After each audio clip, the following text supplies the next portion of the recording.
நற்செய்தியிலிருந்து வாசகம். அதை கேட்ட மரியா பின்வருமாறு கூறினார்: ஆண்டவரை எனது உள்ளம் போற்றி பெருமைப்படுத்துகின்றது. என் மீட்பராம் கடவுளை நினைந்து எனது மனம் பேருவகை கொள்கின்றது.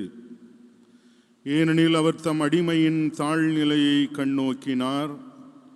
இது முதல் எல்லா தலைமுறையினரும் என்னை பேறு பெற்றவர் என்பர்.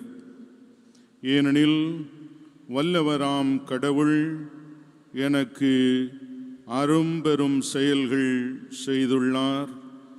தூயவர் என்பதே அவரது பெயர். ஆண்டவரின் அருள் வாக்கு.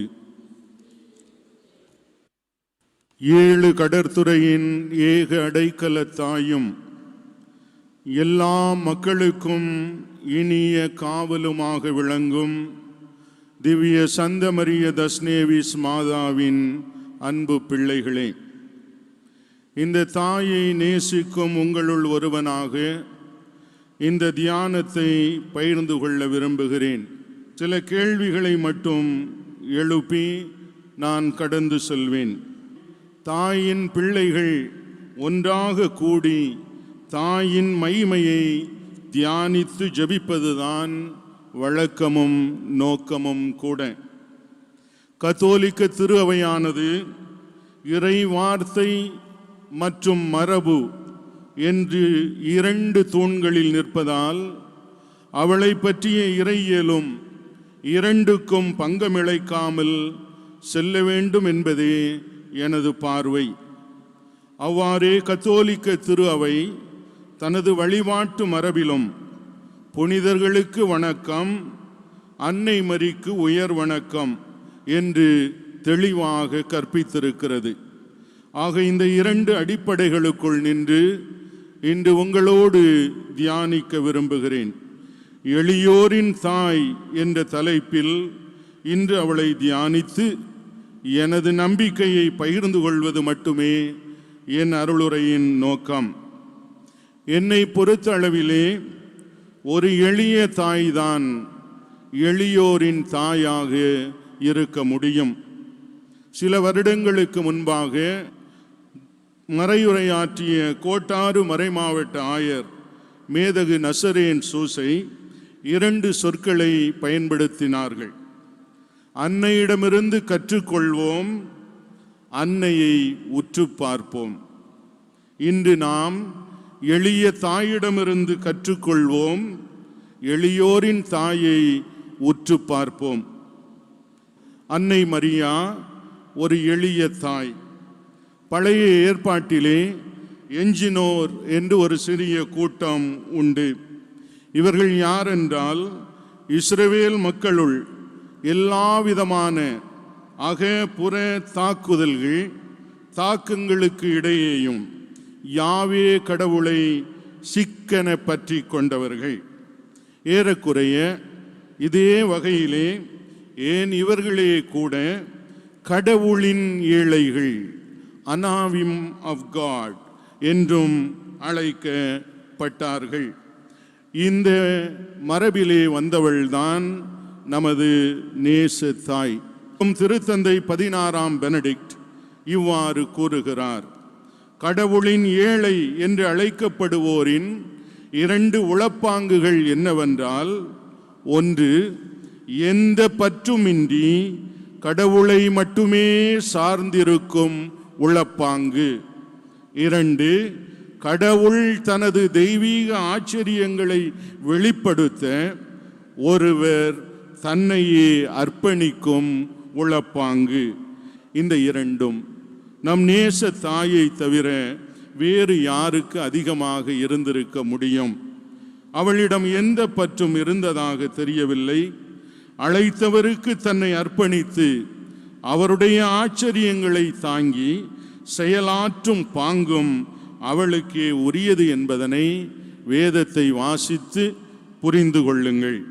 இயேசுவை காணிக்கையாக ஒப்பு கொடுத்த பொழுது மோசே சட்டப்படி அவள் அளித்த எளிய காணிக்கையும் இக்குழந்தை எதிர்க்கப்படும் அறிகுறியாக இருப்பான் என்றதோடு உமது உள்ளத்தையும் ஒரு வாழ் ஊடுருவும் என்று சொன்ன சிமியோனின் தீர்க்க தரிசனமும் இதை புரிந்து கொள்ள போதுமானது என நான் கருதுகிறேன்.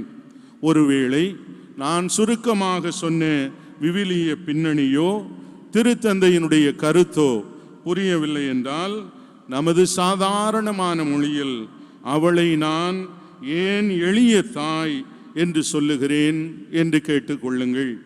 கபிரியேல் தூதன் சொன்ன மங்கள வார்த்தை இதுதான்: மனுக்குலத்தின் இரட்சகராக இருக்க போகும் கடவுளின் திருக்குமாரனுக்கு நீ தாயாக இருக்க வேண்டும். இது ஒரு பாக்கியம். இந்த தெரிவும் கொடையும் கடவுளுடையது, அதில் எந்த மாற்று கருத்தும் இல்லை. இங்கே ஒரு நிமிடம் நான் நிறுத்துகிறேன். எல்லாரும் உங்களுடைய கண்களை மூடுங்கள். உங்களுக்கு இந்த உலகத்திலே ஒரு அந்தஸ்து, ஒரு பட்டம் கிடைத்தால் நீங்கள் என்ன செய்வீர்கள் என்று மட்டும் நினைத்து பாருங்கள். ரொம்ப சிம்பிளா, ஆபீஸ்ல உங்களுக்கு ஒரு ப்ரமோஷன். மங்கள வார்த்தையை பெற்றுக்கொண்ட தாயின் நடத்தையை நான் உங்களுக்கு சொல்லுகிறேன். அதன் நிமித்தமாகவே அவளை எளிய தாய் என்று நான் அழைக்கிறேன். அவளிடம் அகம்பாவம் இல்லை, ஆணவம் இல்லை. மங்கள வார்த்தையை பெற்றுக்கொண்ட அவள் இன்றைக்கு நீங்கள் நற்செய்தியை வாசிக்க கேட்டது போல உடனே அவள் பாடுகின்ற அந்த பாடல் என் ஆன்மா ஆண்டவரை ஏத்தி போற்றுகின்றது. இரண்டாவதாக, அவளிடம் ஆடம்பரம் இல்லை, விளம்பரம் இல்லை. ஒருவருக்கு ஒரு அந்தஸ்து கிடைத்து விட்டது என்றால் அவர் தன்னுடைய ஆடம்பரத்தை கொஞ்சம் என்ன செய்கிறார்? கூட்டுகிறார். அவளிடத்தில் அது எதுவும் இல்லை. இந்த மங்கள வார்த்தையை பெற்றுக்கொண்டவள் உடனடியாக எலிசபெத்தை தேடி ஓடுகிறாள். ஓடி அவள் வீட்டை தட்டி, எலிசபெத், எலிசபெத், நான் ஆண்டவருடைய தாய் வந்திருக்கிறேன், கதவை தர என்று சத்தம் கொடுத்தாளா? இல்லை, சத்தம் உள்ளிருந்து வந்தது. என் ஆண்டவருடைய தாய் என்னிடம் வர வாய்ப்பு பெற்றது எப்படி?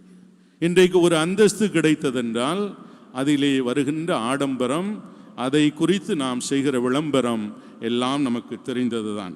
மூன்றாவதாக, இந்த மங்கள வார்த்தையை பெற்றுக்கொண்ட அவளினுடைய இயல்பும் இயற்கையும் அப்படியே தொடர்கிறது. கடவுளின் மகனுக்கு தாய் உச்சம், மாட்டடை கொட்டிலில் பேறுகாலம் பாதாளம்.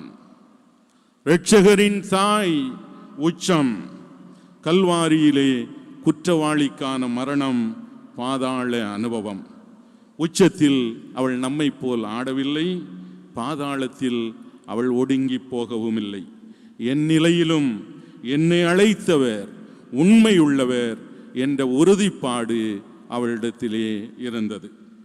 எனவே சுருக்கமாக சொல்ல வேண்டும் என்றால், தனது சுயத்தை முன்னிறுத்தாத, முன்னிலைப்படுத்தாத, தன் சுயத்திற்கு முன்னுரிமையும் முதல் உரிமையும் கொடுத்து தன்னை பெருமைப்படுத்தி கொள்ளாத ஆளுமைதான் எளிய ஆளுமை.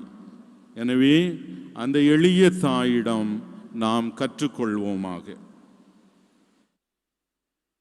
இந்த எளிய தாய்க்கு கேள்வி வருகிறது, ஏன் இவ்வளவு கொண்டாட்டம்? ஏன் இவ்வளவு அலங்காரம்? ஏன் இவளுக்கு மாந்தை? ஏன் இவளுக்கு மணிமகுடம்? ஏன் இவளுக்கு வணக்கம்? ஏன் இவளிடம் பரிந்துரை? மாதா கோவில் மாதா திருவிழா என்று வந்தவுடன் என்னமோ உலகில் இல்லாத இறையியல் மறையியல் கேள்விகள் சிலரால் எழுப்பப்பட்டு சலசலப்புகள் ஏற்படுவது ஒரு ஃபேஷனாக மாறி வருகிறது. உங்களுக்கு பிரியமானவர்களை பாதுகாக்க, உங்களுக்கு பிரியமானவர்களை உயர்த்த படாத பாடெல்லாம் படுகிறீர்களே, இது என்னமோ பெரிய இறையியல் மறையியல் பிரச்சனை என்று சலசலக்கிறவர்களே, உண்மையிலே இது இறையியலும் மறையியலும் சார்ந்ததா? என்னை பொறுத்தளவிலே இது ஒரு சின்ன வாழ்வியல் யதார்த்தம். எனக்கு பிரியமானவர்களை நான் என்ன செய்கிறேன்? கொண்டாடுகிறேன். என் நேசத்துக்கு உரியவர்களை நான் என்ன செய்கிறேன்? அழகு பார்க்கிறேன். அவ்வளவுதான்.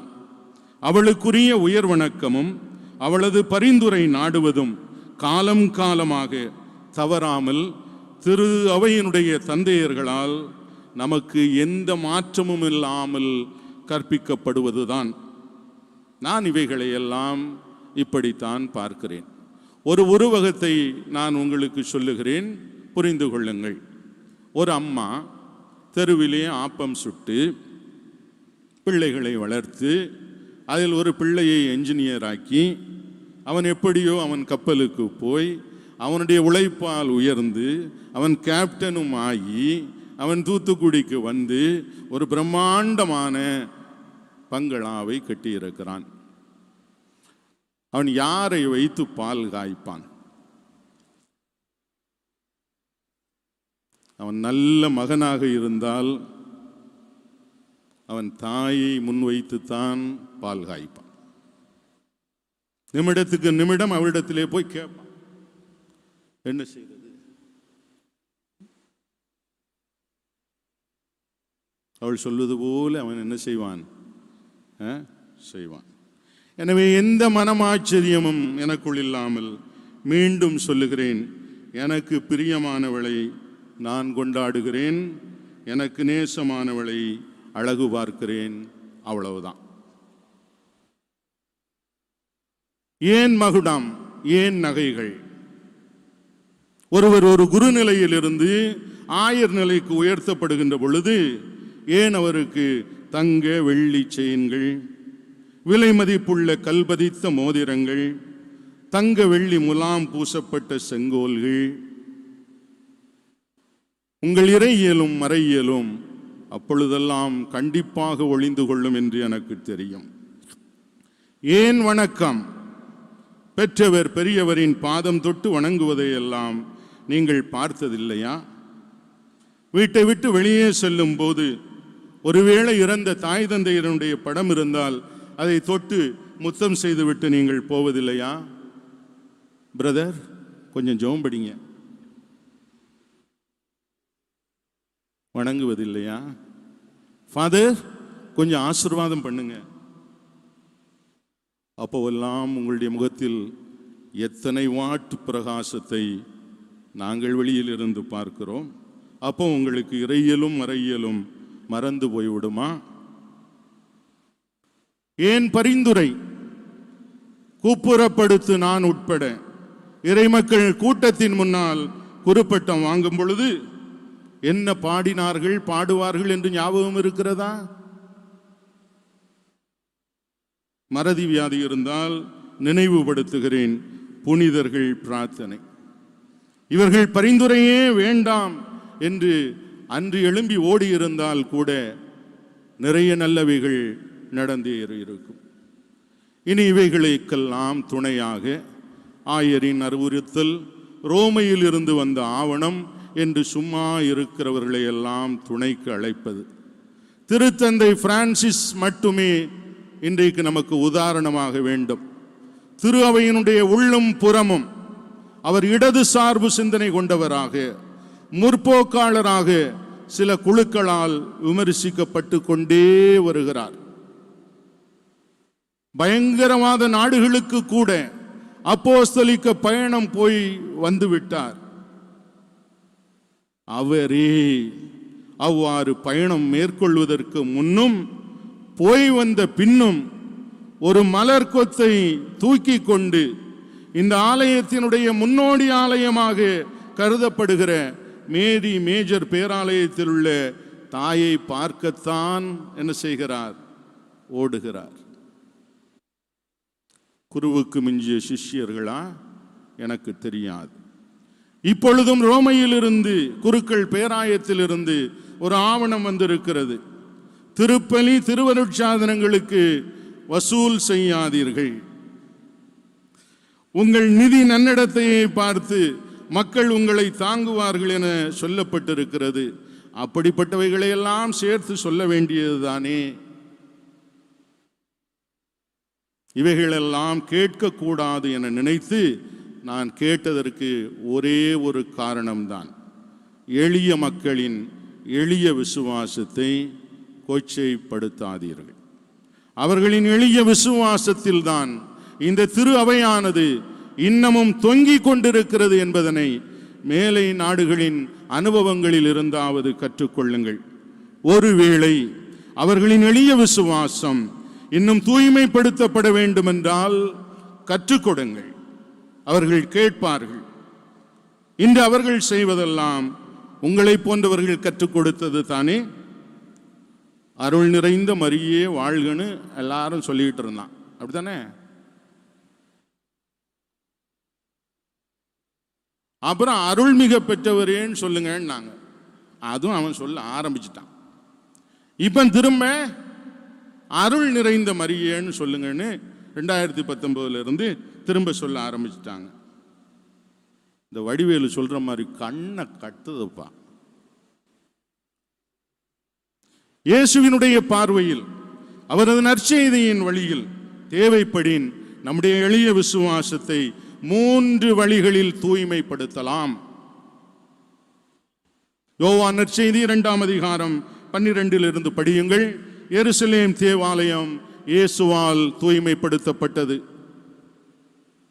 அதை போல இந்த அன்னையையும் அவளை தாங்கி இருக்கிற இந்த பேராலயத்தையும் வணிக நோக்கு சூழ்ந்திருந்தது என்றால் நீங்கள் என்ன செய்யலாம்? தூய்மைப்படுத்தலாம். இரண்டாவதாக, இந்த அன்னையையும் அவளது பேராலயமும் ஏழைகள் பால் இரக்க சார்பு இல்லாததாக இருந்தால் தூய்மைப்படுத்தலாம்.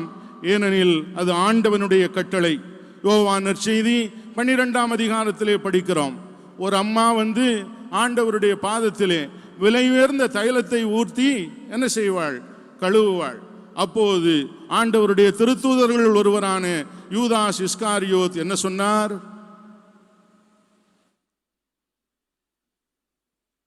ஏன் பணத்தை இதில் போட்டு வீணாக்குறீங்க? இதை விற்று ஏழைகளுக்கு கொடுக்கலாமே. ஆண்டவர் என்ன சொன்னார்? இதை இப்போதைக்கு விட்டுவிடு. அவள் என் அடக்க நாளை குறித்து அவள் இதை செய்கிறாள். ஆனால் ஏழைகள் எப்பொழுதும் உங்களோடு கூட இருப்பார்கள் என்று திவ்ய நற்கருணையுடையும் மாதாவுடையும் சேர்த்து ஏழைகளையும் நம்முடைய கரங்களிலே கொடுத்து விட்டு போனார்.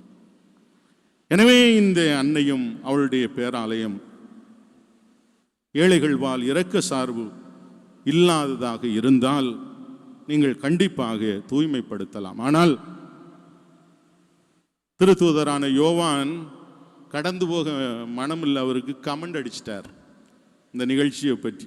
எப்படி? யூதாஸ் கேள்வி கேட்டதற்கு காரணம் ஏழைகள் மேல் உள்ள அக்கறையினால் அல்ல. இந்த அன்னையும் அவளது பேராலயமும் 3 சார்ந்த வழிபாடுகளும் அறமற்ற வாழ்க்கையை மறைக்கும் முகமூடிகளாக இருந்ததென்றால் நீங்கள் கண்டிப்பாக தூய்மைப்படுத்தலாம். ஏனெனில் அது ஆண்டவருடைய விருப்பம். மத்தேயு நற்செய்தி 23ஆம் அதிகாரம் முழுவதும் நீங்கள் படியுங்கள். அறமற்ற ஒரு வாழ்க்கையை மூடி மறைப்பதற்காக நம்முடைய வழிபாடுகள், நம்முடைய கூட்டங்கள் பயன்படுத்தப்பட்டதென்றால் நீங்கள் தூய்மைப்படுத்தலாம். எனக்கு தெரிந்து முதல் 2லும் இந்த ஆலயம் தொடர்ந்து தூய்மைப்படுத்தப்பட்டு கொண்டே இருக்கிறது, தூய்மைப்படுத்தப்பட்டும் இருக்கிறது. 3ஆவதை பொறுத்தளவிலே அந்த தீர்ப்பை சொல்லுகிற தகுதி எனக்கு இல்லை. அது கடவுளுக்கும் ஒவ்வொரு மனிதனுக்கும் உரியது. இந்த 3 மேல்வரி சட்டங்களும் ரோமாபுரியனுடைய முதன்மை ஆலயம் தொடங்கி எல்லா ஆலயங்களுக்கும் உரியது என்பதனையும் ஓரப்பார்வை கொண்டவர்கள் உணர்வார்களாக. ஆக முதலாவதாக, அவள் ஏன் எப்படி எளிய தாய் என்று சொன்னேன். இடைச்செருகலாக எளிய தாய்க்கு ஏன் இந்த கொண்டாட்டம் என்று விளக்கினேன். எளிய தாயிடமிருந்து 3ஆவதாக கற்றுக்கொள்ளும் தாழ்ச்சியும் துணிவும் உள்ளவர்களுக்குத்தான் அவளை எளியோரின் தாயாக உற்று பார்க்கும் தார்மீகம் உண்டு என்றும் சொன்னேன். அவளின் 4 வகையான பிரசன்னம் அவளின் எளிய விசுவாசிகளுக்கு அவளை எளியோரின் தாயாக உற்று பார்க்கும் உரிமையை வழங்கி இருக்கிறது. நாம் வாழுகின்ற இந்த கொரோனா காலம் ஒரு இயற்கையான காலத்தை விட பல மனித உணர்வுகளின் தாக்கங்கள் அதிகம் உள்ள காலம் என்றால் அது மிகையாகாது. முதலாவதாக வருகின்ற உணர்வு பயம். எதிர்காலத்தை குறித்து ஒரு பயம், நமது திட்டங்களை குறித்து ஒரு பயம், நமக்கும் வந்துவிடுமோ என்று ஒரு பயம், ஒரு அழுத்தமான பயம். திருத்தூதர் பணி 1ஆம் அதிகாரம் 13-14 படிக்கிறோம்.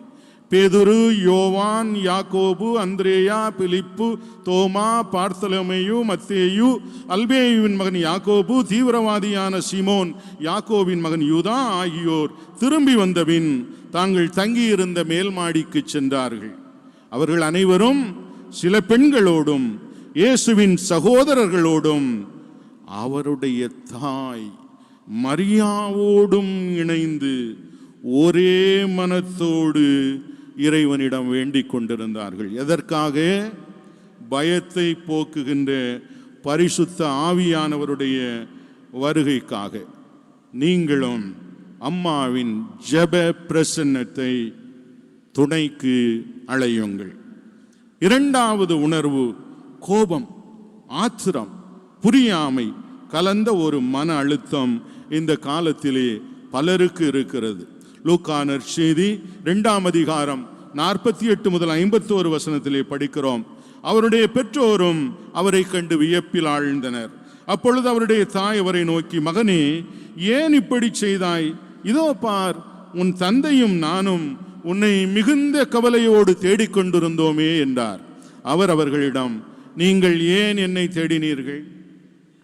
நான் என் தந்தையின் அலுவல்களில் ஈடுபட்டிருக்க வேண்டும் என்பது உங்களுக்கு தெரியாதா என்றார். அவர் சொன்னதை அவர்கள் புரிந்து கொள்ளவில்லை. பின்பு அவர் அவர்களுடன் சென்று நாசரேத்தை அடைந்து அவர்களுக்கு பணிந்து நடந்தார்.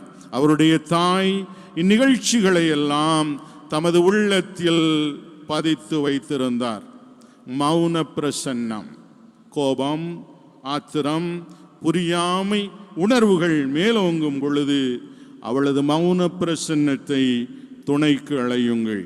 மூன்றாவதாக, இன்றைக்கு மனித வாழ்க்கையிலே ஒரு கைவிடப்பட்ட நிலை, ஒரு கையறு நிலை, அடிக்கு மேல் அடி, அவமானத்திற்கு மேல் அவமானம், ஒன்றுமே நடக்க மாட்டேன் என்கிறது என்ற ஏமாற்றம். யோவான் நற்செய்தி 2ஆம் அதிகாரம் 3 முதல் 5 வசனத்திலே படிக்கிறோம். திருமண விழாவில் திராட்சை ரசம் தீர்ந்து போகவே இயேசுவின் தாய் அவரை நோக்கி, திராட்சை ரசம் தீர்ந்து விட்டது என்றார். இயேசு அவரிடம், அம்மா, அதை பற்றி நாம் என்ன செய்ய முடியும்? எனது நேரம் இன்னும் வரவில்லையே என்றார். இயேசுவின் தாய் பணியாளரிடம், அவர் உங்களுக்கு சொல்வதெல்லாம் செய்யுங்கள் என்றார். அற்புதம் நடை பெற்றது. கை கொடுக்கும் பிரசன்னம். அவள் கையை பற்றி பிடியுங்கள், கை கொடுப்பாள். கரத்தில் தாங்கி இருக்கும் அவளுடைய மகனின் காதிலும் போட்டு வைப்பாள். நம்புங்கள். இன்று இருக்கும் நிலையில் நான்காவதாக, உறவுகளின் இறுதி நேரங்களில் கூட பங்கெடுக்க முடியாத சூழல். எந்த உறவை பார்த்தாலும் அது ஒரு தூண்டிலோடு தான் தெரிகிறது, சுயநலத்தோடு தான் அணுகுகிறது.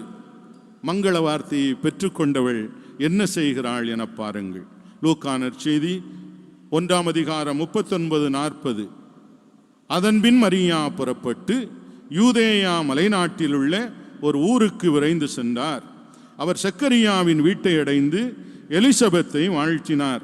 மரியா ஏறக்குறைய 3 மாதம் எலிசபெத்தோடு தங்கியிருந்த பின்பு தம் வீடு திரும்பினார். உறவு பிரசன்னம். அவளுடைய உறவுக்காக, அவளுடைய உடனிருப்புக்காக ஏங்குங்கள். என்னை பொறுத்தளவிலே இந்த 4 வகை பிரசன்னத்தாலும் அவள் என்னோடு இருந்திருக்கிறாள் என உறுதியாக, அனுபவபூர்வமாக நான் நம்புகிறேன். எளிய விசுவாசிகளாகிய நீங்களும் நம்புவீர்களாக. மரியாயின் மாசற்ற இருதயமே எங்களுக்காக வேண்டிக் கொள்ளும். ஆமென். மன்றாடுவோமாக. எங்கள் ஆண்டவராகிய இறைவா, திருச்சிலுவை என்ற விருது சின்னத்தை புனிதப்படுத்தி எங்கள் ஆண்டவராகிய இயேசு கிறிஸ்துவின் உடலினாலும் இரத்தத்தினாலும் நாங்கள் ஊட்டம் பெற்றுள்ளோம். திருச்சிலுவையை ஆராதித்து நாங்கள் பேறு பெற்றது போல அது பெற்று தந்த மைமையான மீட்பின் பலனை நாங்கள் என்றென்றும் அடைய வேண்டுமென்று எங்கள் ஆண்டவராகிய கிறிஸ்து வழியாக உம்மை மன்றாடுகின்றோம்.